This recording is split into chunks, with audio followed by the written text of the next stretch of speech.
It is midday, ladies and gentlemen. You're watching the midday edition of the Balingo Newscast on Equinox Television, broadcasting live in economic capital Douala. Good day, Nadine Yambo. Good day, Catherine Konig. Mesdames et messieurs, bonjour. Merci d'honorer ce rendez-vous de l'information sur Equinox Télévision. Le football camerounais de nouveau en deuil. Le patriarche Émile Onambele Zibich n'est plus. L'ancien président du Tonnerre Kalara Club de Yaoundé est décédé cette nuit au centre des urgences de Yaoundé, des suites d'un arrêt cardiaque où il était interné depuis jeudi. On le savait malade depuis quelques temps. Émile Onambele Zibich, par ailleurs conseiller municipal à la mairie de Yaoundé, deuxième, était connu pour son franc-parler. Il quitte la scène à l'âge de 73 ans. Il laisse derrière lui une famille éplorée et son corps a été déposé à la morgue de l'hôpital central de Yaoundé. Nous y reviendrons. Et la cathédrale Saint-Sébastien de Bafia à nouveau réouverte. Elle avait été fermée depuis que des individus avaient profané la tombe de Monseigneur Jean-Marie Benoît Bala à y aspergeant du sang. Un rite de purification et une messe solennelle présidée par Monseigneur Abraham Comé, administrateur apostolique de Bafia, ont ponctué cette cérémonie à la cathédrale de Bafia. Le reportage d'Élisée Borba et de Aïe Cyril. Fermée depuis plusieurs semaines, la cathédrale Saint-Sébastien de Bafia est à nouveau ouverte. Le rite de purification et la messe solennelle de réouverture sont présidés par Monseigneur Abraham Comé, évêque du diocèse de Bafang et administrateur apostolique de Bafia. Le rite de purification consiste à redonner à ce lieu de culte, n'est-ce pas, sa beauté, sa pureté, lui redonner la sacralité, n'est-ce pas, qui a été altérée pour qu'il devienne, ce lieu de culte, il redevienne effectivement une église, n'est-ce pas, lieu de prière pour les fidèles. La cathédrale réouverte, les fidèles du diocèse de Bafia retrouvent le sourire, même s'ils restent orphelins, de Monseigneur Jean-Marie Benoît Bala, décédé dans des circonstances troubles. Nous nous sentons soulagés. Parce que depuis là, on était comme les prisonniers dans notre cathédrale. Les chrétiens de la cathédrale, nous sommes soulagés parce que nous étions dans une pénitence pas possible. Il fallait nous voir traîner partout. La cathédrale était fermée. On était obligé de prier sous le soleil. Le pape a envoyé notre bénédiction par Monseigneur Abraham. Nous sommes très fiers aujourd'hui. Soulagés, oui. Nous le sommes, parce que nous étions comme chassés de notre maison et désormais nous pouvons ouvrir la porte de notre maison et nous y retrouver. La fermeture de la cathédrale était consécutive à la profanation de la tombe de Monseigneur Jean-Marie Benoît Bala. Mais pour l'Église, malgré cet acte ignoble qui en rajoute à la douleur du décès tragique de l'évêque de Bafia, le mal ne saurait prendre le dessus sur le bien. Dans nos traditions, on dit qu'on ne jette des pierres que sur un arbre qui a des fruits mûrs. Il ne faudrait donc pas que les assauts du mal donnent à notre foi de faiblir. Au contraire, le mal a été fait dans cette cathédrale. Elle a été fermée un certain temps, le temps nécessaire pour la pénitence, et aujourd'hui elle est rouverte. Donc si le but était qu'elle soit définitivement fermée, des honte à ceux qui le pensaient, parce qu'aujourd'hui elle est effectivement ouverte, et confirme que le mal n'aura jamais le dernier mot sur le bien. Fermée depuis quelques semaines pour cause de profanation de la tombe de Monseigneur Jean-Marie Benoît Bala, la cathédrale Saint-Sébastien de Bafia est à nouveau ouverte. Des rites de purification ont été effectués ici pour sacraliser à nouveau ce lieu de culte. Et même si la douleur d'avoir perdu Monseigneur Jean-Marie Benoît Bala taraude encore le cœur des fidèles du diocèse de Bafia, et ils sont tout de même fiers de pouvoir retourner ici, de pouvoir recommencer à prier dans cette cathédrale. Depuis la cathédrale Saint-Sébastien de Bafia, Élisée Borba, Aïk Cyril, Equinox Télévision. Et sur l'impunité qui anime l'administration camerounaise face aux assassinats des prélats, écoutons les explications de Monseigneur Abraham Comé, administrateur apostolique du diocèse de Bafia, au micro d'Equinox Télévision. Dans un pays comme le nôtre, après tant d'années d'indépendance, qu'on en arrive, n'est-ce pas, lorsque des gens ont commis des crimes, que les enquêtes aboutissent et qu'on présente à la population, n'est-ce pas, ceux qui sont responsables. On ne peut plus avancer autrement. Je crois que c'est... tant qu'on n'est pas arrivé à ça, il y a quand même un grave problème. Alors, la conséquence, c'est que ça va dans tous les sens. Il faut bien que quelqu'un prenne ses responsabilités et dise aux Camerounais ce qui s'est passé, pas seulement dans un genre discursif, mais avec les preuves que tout le monde, n'est-ce pas, peut voir. Et pour ce qui est des obsèques traditionnelles de Monseigneur Jean-Marie Benoît Bala, la communauté tribale vient de les organiser au cours d'une cérémonie qui s'est déroulée dans son village natal situé à Auvin. Les précisions dans ce reportage d'Élisée Borba et Guizoko. À Auvin, son village natal, Monseigneur Jean-Marie Benoît Bala vient d'avoir droit à des obsèques traditionnelles. À l'écart de cette cérémonie, le frère aîné de l'évêque disparu est étreint par l'émotion. Je ne sais plus que dire. Monseigneur Jean-Marie Benoît, mon petit frère, est parti comme ça. Je suis trop fatigué parce que ça doit durer tout de passer. Plus loin, à quelques 300 mètres de là, à la paroisse de Vin, qui abrite cette cérémonie des obsèques, le rituel traditionnel est observé à la règle. D'abord, le silaou, qui consiste à savoir ce dont est mort le disparu. C'est encore l'expectative au sujet du sort de l'évêque et on attend toujours les suites de l'enquête. Que pour nous, le deuil traditionnel est fini. C'est achevé aujourd'hui par le rituel traditionnel. Quant aux autorités chargées des enquêtes ou de la suite, ils doivent faire leur travail. C'est leur travail régalien. Ce n'est pas aux étudiants de leur dire de faire quoi que ce soit. Puis arrive les Sani, la danse funèbre qui accompagne le mort dans son dernier voyage.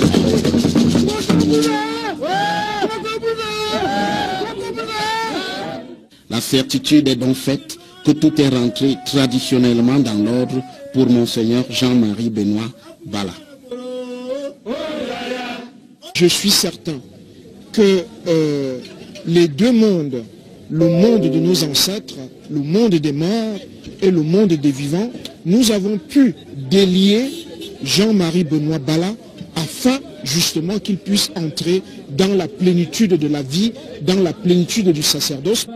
Il n'empêche au plan judiciaire que des réponses sont toujours attendues, même si la famille ne s'est pas associée à la plainte de l'Église catholique.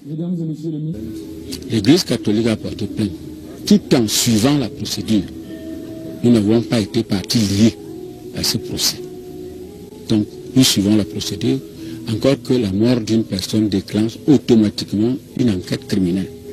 Que nous soyons partie civile ou non, l'enquête doit finir, doit se poursuivre jusqu'à la fin de la... On ait retrouvé ceux qui ont commis, n'est-ce pas, le meurtre. En attendant que la justice terrestre tire cette affaire au clair, la famille du prélat disparu tragiquement a déjà rendu son verdict sur son existence terrestre. Monseigneur Bala a toujours été un homme qui aimait les autres. Il nous aimait, un homme de paix. Pour qu'il soit décédé de cette façon, qu'il soit mort par noyade. D'abord, Monseigneur Bala, je ne vois pas comment il pouvait se noyer. Mais nous disons que dans toute sa vie, nous avons considéré que cet homme-là était un homme de paix. C'était un martyr. Il meurt parce qu'il a aimé les gens. Il meurt parce qu'il a aimé la justice. La justice étatique en dira-t-elle autant? Son verdict est aussi attendu. On parle politique à présent. Maître Akere Mouna, avocat international, vient d'annoncer sa candidature pour la présidentielle de 2018. L'ancien bâtonnier du Cameroun, dont on soupçonnait déjà des visées politiques, vient de confirmer sa candidature. Maître Akere Mouna promet une protection à Paul Biya et annonce le basculement de la forme de l'État vers le fédéralisme. Donc, fils de Solomon Tande Mouna, acteur de l'histoire politique anglophone, Maître Akere Mouna, 65 ans, a une riche expérience, notamment en matière de lutte contre la corruption. Nous y reviendrons. C'est un triste visage du Cameroun qui inquiète à Maroua, dans la région de l'extrême nord Cameroun. Plus de 1000 élèves suivent les cours à même le sol depuis le début de l'année scolaire, notamment à Zokok, et même la centaine de tables bancs offerts à cette école par la mairie de Maroua 2e est loin de résoudre le problème. Le reportage d'Amadou Daïrou et Sylvestre Zangao. Ce n'est pas du tout un jeu. Ces enfants sont bel et bien des élèves assis à même le sol pour suivre leurs cours. Nous sommes ici à l'école publique de Zokok, dans la ville de Maroua, à l'extrême nord Cameroun. Depuis le début de l'année scolaire, l'école ne dispose que de 13 tables bancs pour 1500 élèves. Créée en 1957, l'école publique de Zokok, aujourd'hui presque abandonnée, a pourtant forgé plusieurs hauts commis de l'État. La directrice de l'établissement scolaire, soucieuse du bien-être de ses élèves, s'est mise à crier auprès des autorités de la ville jusqu'à être finalement écoutée. Ainsi, sous insistance du sous-préfet de l'arrondissement de Maroua 2e, la mairie a choisi d'offrir une centaine de tables bancs à cette école publique. On a constaté lors de la rentrée scolaire que cet établissement a un manque criard de tables bancs. Alors on s'est concerté avec le conseil pour venir promptement aux besoins de l'établissement en octroyant ce matin-là 100 tables bancs à cette école. Un appui largement insuffisant, puisque 1387 élèves vont rester assis à même le sol. Au début de l'année, tous nos élèves étaient assis à même le sol. Et nous disons merci à monsieur le maire, merci à monsieur le sous-préfet qui a secoué pour que nous ayons ces tables bancs. Et qui dit merci, demande encore. Donc l'école de Zokok a 1500 élèves. Et je crois que toutes les élites de Maroua sont passées par l'école de Zokok. Face à cette situation, les parents d'élèves s'interrogent sur le mutisme du ministre de l'Éducation de base, parfaitement informé. Le chapitre santé de ce journal à présent, une délégation des membres du gouvernement s'est rendue à bord de l'avion hôpital posé sur le tarmac de l'aéroport de Yaoundé-Simalène. Le ministre André Mamafouda et ses collègues de la communication et des affaires sociales se sont allés donner le ton hier pour le début de la prise en charge des patients souffrant de la cataracte ainsi que de la formation des médecins camerounais. Emmanuel Diop, Marcelin Ganso. Et voici l'avion hôpital qui porte l'espoir de guérison de 235 patients souffrant de diverses pathologies oculaires, immobilisés sur le tarmac de l'aéroport international de Yaoundé-Simalène. Cet hôpital volant a reçu ce dimanche la visite du ministre de la Santé publique. Au nom du Premier ministre, André Mamafouda est venu s'assurer que tout est fin prêt pour la prise en charge effective des malades, ainsi que la formation des professionnels de la vue. L'avion hôpital qui est là est venu pour la 3e fois pour toujours renforcer la capacité des personnels qui donnent des soins oculaires de haut niveau. Nous savons qu'on a à peu près 200 000 aveugles au Cameroun et des aveugles où au moins 70% auraient évité d'être aveugles. Nous savons qu'il y a des personnes qui souffrent de cataracte. Ces personnes ne voient pas alors qu'on peut réopérer ces personnes et leur donner la vue. Donner la vue. Voilà donc ce à quoi vont s'atteler pendant environ un mois la trentaine de professionnels de santé de l'ONG Orbis International. À bord de cet avion baptisé Flying Eye Hospital se trouvent des équipements de dernière génération qui permettront une prise en charge efficace des maladies de la vue, responsables de la cécité. Au haut niveau, parce que vous avez des ophtalmologistes qui vont être formés à de nouvelles techniques qui permettront à ce qu'en 15 minutes, on peut libérer quelqu'un d'une cataracte, c'est très important. Nous avons des anesthésistes parce que plusieurs enfants vont subir des opérations, notamment en ce qui concerne le strabisme, dont l'anesthésie d'un enfant n'est pas comme l'anesthésie d'un adulte.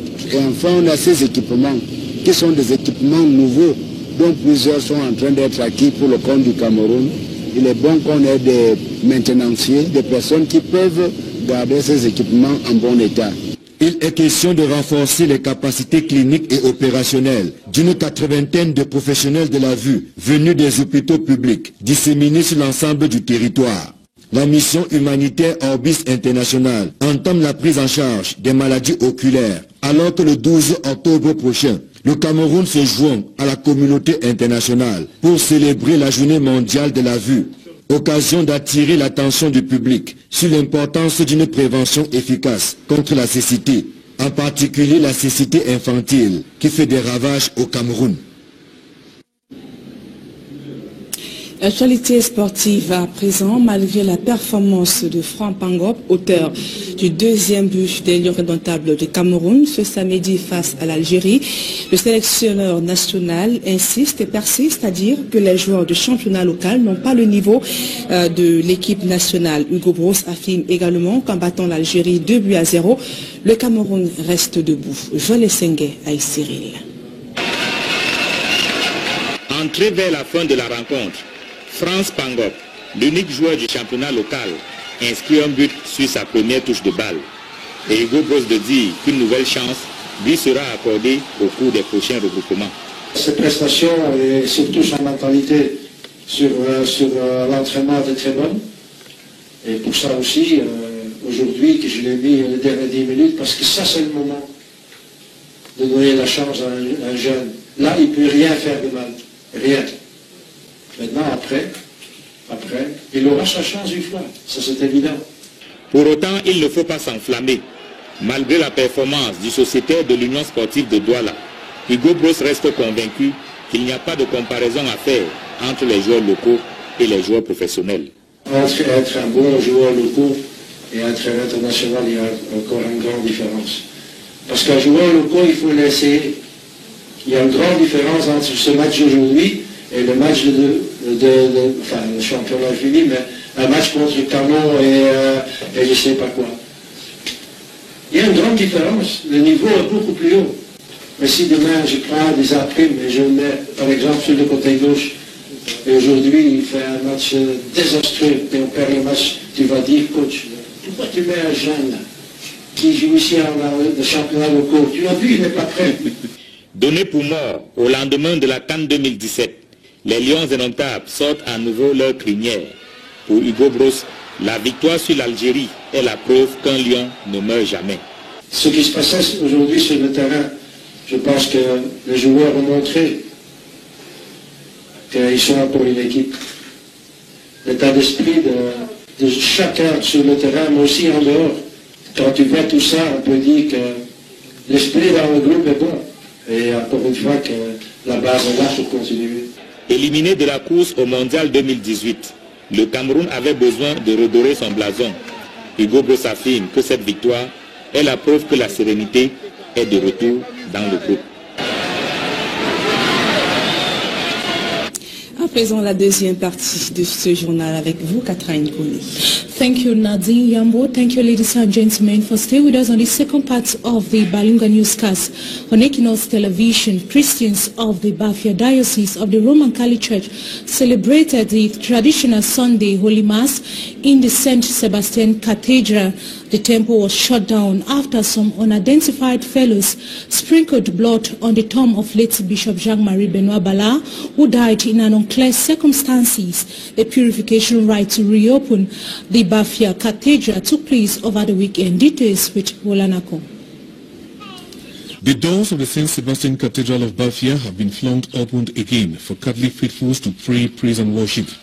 The cathedral was closed for several weeks after unidentified individuals sprinkled blood on the tomb of late Bishop Bala of Bafia, what church authorities consider as a sacrilege.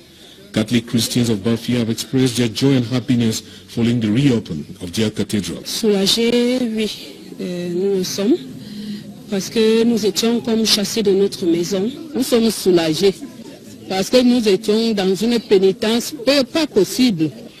In a purification mass to mark the reopening of the cathedral, Bishop Abraham Comer, the Apostolic Administrator of the Bafia Diocese, assured Catholic Christians that the St. Sebastian Cathedral of Bafia is once more pure and beautiful for praise, prayers and worship. That evildoers who committed the act of sprinkling blood in the cathedral should note that evil will never triumph over good deeds. Le mal n'aura jamais le dernier mot. Thinking about the good deeds of late Bishop Bala, who was Bishop of Bafia 10 years before his demise last May. The traditional funeral ceremony of late Bishop Jean-Marie Benoit Bala took place over the weekend at his native land of Ouveng in the central region of Cameroon. Roland Akon in this report tells us that the family members of late Bishop Jean-Marie Benoit Bala said they have not authorized any judicial proceedings to determine the death or the cause of the late bishop. His report.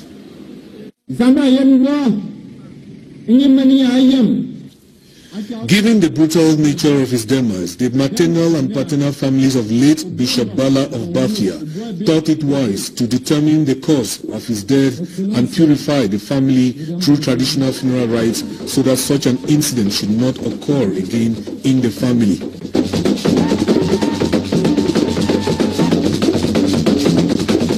After consulting for a while, the spokesman of the paternal family of late Bishop Bala of Bafia disclosed to the public that Bishop Bala of Bafia died by drowning, maintaining the position of the government. It did not suit some family members who raised opposing views, challenging the statement of Jean-Baptiste Onana that is not what they discussed in the family conclave. However, they refused to tell the press what they discussed about the death of Bishop Bala in the family conclave. Jean-Baptiste Onana even went ahead to warn that the family has not given anyone the authorization to take the matter of the death of Bishop Bala to court. He emphasized that Bala died as a martyr. He died for a cause which Jean-Baptiste did not disclose. In a mass that followed after the traditional funeral rite, the Archbishop of Yaoundé, Jean Barga, said the cause of Bala's death is yet to be determined. It should be recalled that the Catholic Church in Cameroon, through the National Episcopal Conference, maintains that Bishop Bala was brutally assassinated. According to villagers of Ouveng, Bishop Bala, who died last May, was a good man of God, an illustrious personality of the Church and of the Vatican, who villagers of Ouveng say leaves nothing behind for them to remember him. Meantime, the 93-year-old Sarah Afa, who was severely beaten by security forces within the context of the social unrest in the two Anglophone regions of the country, did not die. News of her death and pictures went viral on social media. She told our correspondent Derry Jato that security forces attacked her in her house in Ekona, southwest region of Cameroon. His report. Menkeng Michael of Moyoka subdivision returns to Quarter 3B Ekona Moyoka, the host neighborhood of the 93-year-old Mami Sarah Afa, but she is not here. After being brutalized by the security forces and declared dead on the social media, the 93-year-old woman was carried to Moyoka by her grand and great-grandchildren, but the traces left behind by the security forces are still visible on her door.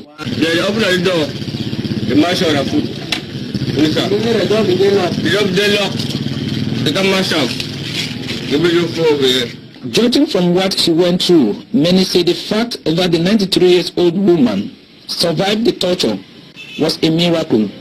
You see, this is two military people enter the house, they broke the door with the food. One we already drawing. I see the commotion around, keep going now, knock it for your head now, before they have a zero. Menkeng Michael continued to Moyoka town, where the grandmother is undergoing treatment. With me here is Mami Sarah Afa. She was hit, following what she told me, by security forces. A grandmom here that was declared dead on the social media is alive. And this is her, Mami Sarah Afa, just discharged from the hospital. I am here to let the world know that you are still alive, Menkeng Michael told her, and to beg for forgiveness and also give you money to assist in your treatment. Happy to have been remembered by Menkeng Michael, the 93-year-old woman narrated how her door was broken by security forces. What did happen?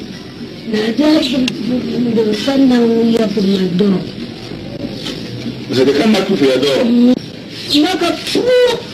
Across the room. I think I will. So check out the phone now. And I'm not going to tell you. Give me a gun.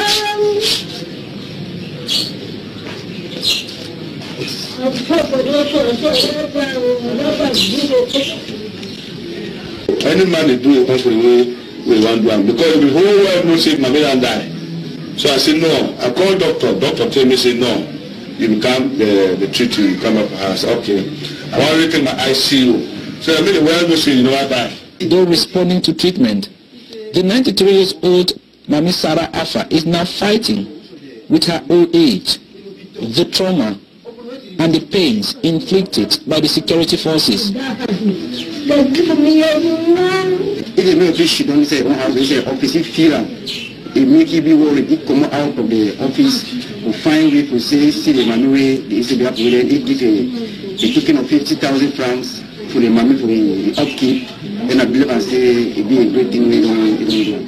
Menkeng Michael is the first authority to have gone back to his people after October 1 bloody incident to tell them that he feels their pains and lost.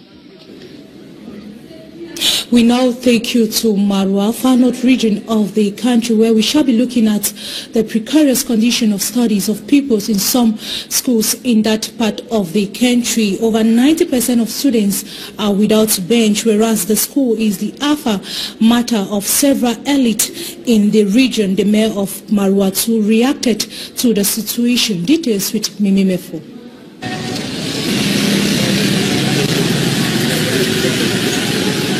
Boko Haram, which intensified its attacks in Cameroon since 2013, has been a huge blow on socio-economic and education activities in the far north region of Cameroon. But the atrocities of the Islamic sect is not the lone barrier the academic sector in the region is facing. Classes that were affected in Marwa Central Town and other parts of the Diamari division are going on hitch-free, but the learning condition is an embarrassment to pupils and students. At the government primary school Zokok 1 and 2, pupils sit on bare floor to receive lessons. Some of the pupils who are avoiding the dusty floor use their individual lawn to spread on the ground where they sit to receive their lessons.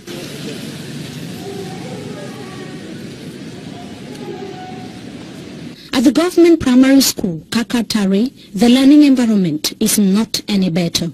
Only 4 benches can be seen in the classroom, and a single bench is being occupied by at least 6 pupils.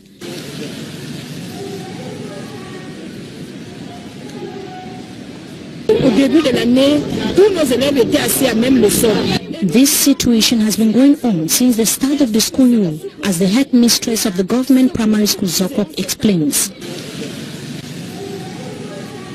Teachers are without benches, chairs, no working materials.